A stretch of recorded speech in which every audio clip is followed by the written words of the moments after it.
Good afternoon. It's September 23rd, 2020, and this is episode 23 of Rob Explains, your daily podcast discussing and explaining cool, random, and interesting things.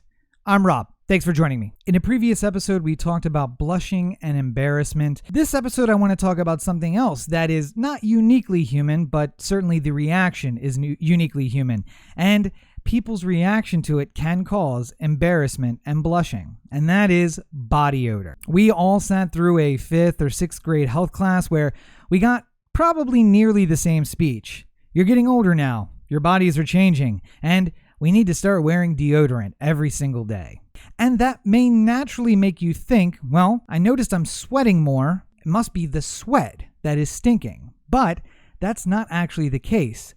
Your sweat doesn't stink. The smell that we know as body odor is actually the result of a different process. It's not the sweat that stinks, it's that process that causes the stink. Sweating is a natural reaction. It's part of the body's processes about maintaining an ideal temperature. When water is produced on the skin from a sweat gland, that water then evaporates away from the skin, and when it does evaporate, it also takes away some heat with it. Now, not every species is able to sweat.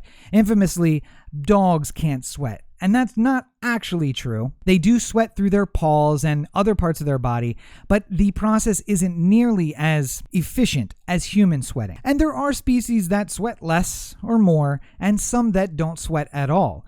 It's part of the process of mammals to use evaporation to take away body heat. Now, referring to sweat as water is a little too simple. It's not actually water. A sweat gland is made up of an apocrine gland and an eccrine gland. And when those two glands secrete a substance, that is your sweat. It does have a high water content, and therefore evaporation can occur, and that evaporation has a cooling effect. However, the secretions of the apocrine gland also contain some acids in them.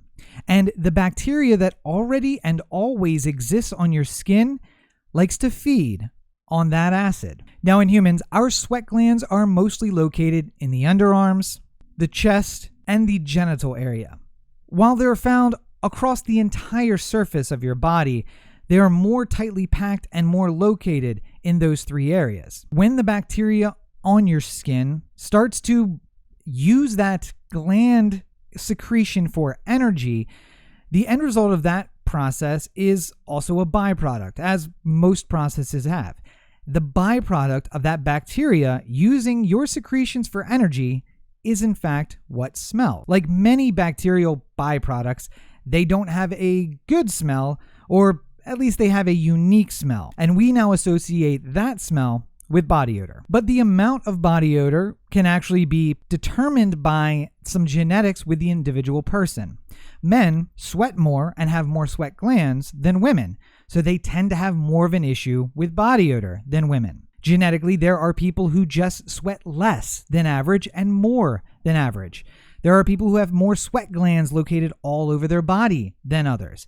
All of those people with more or more active sweat glands are likely to have a bigger issue with body odor, all because they're providing more fuel and more food for that bacteria that's already on your skin. So how do deodorants work?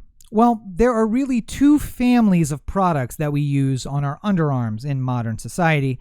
One gave us the name deodorant, and that's a deodorizer. It's something that treats the bacteria already on your skin and changes the chemical makeup of that byproduct, trying to stop the smell. The other, which we frequently call deodorant, but is actually an antiperspirant. That is a product that is sprayed or rolled onto the underarms generally that blocks the sweat glands and stops them from excreting. If your sweat gland can't put out any of its excretions, then there is nothing for the bacteria to feed on. Most products today actually combine both. They have an antiperspirant and a deodorant together. One, to try and limit the amount of sweat that's located in that place, and the second, to change the fragrance of the sweat that may be produced at that place. As a bit of a side note, you'll also find it unique or maybe even funny that these are also the areas where we're going to find the most body hair. Well, although we don't necessarily like body odor in modern society, it's highly likely that that was an adaptation by sexual selection, meaning that those who had more hair in their underarms, their chest, or their genital area were more likely to produce more of the smell that we now call body odor. That scent, with more glands and more bacteria, with more glands and more bacteria, the byproduct, the smell that is produced by that bacteria, would actually stay trapped in those hairy areas of the body. The more smell that was trapped, the stronger the scent. And, at least adaptation and natural selection would tell us, the stronger the scent, the better the mate. So it is likely that in the history of humans, we had a much less smelly ancestor that was taken out by natural selection and adaptation in favor of the hairier, smellier ancestor. So you can thank your great 1,000 times great grandfathers and grandmothers for the body odor that we have to deal with today. Let's at least all be thankful that modern soaps and modern deodorants exist to help us put a limit on it. Thank you for joining me for this episode of Rob Explains. Look for new episodes daily wherever you listen to podcasts, and subscribe to make sure you don't miss an episode. Do you have a subject you'd like me to cover, or just looking for more Rob Explains? Find us online on all social media at Rob Explains. Got a comment, question, or query? Or did I get something wrong and you want to correct me? Shoot me an email, rob@robexplains.com, or you can leave a comment down below. I'll check those right after the show goes live. And you can send me a message, anchor.fm/RobExplains/message.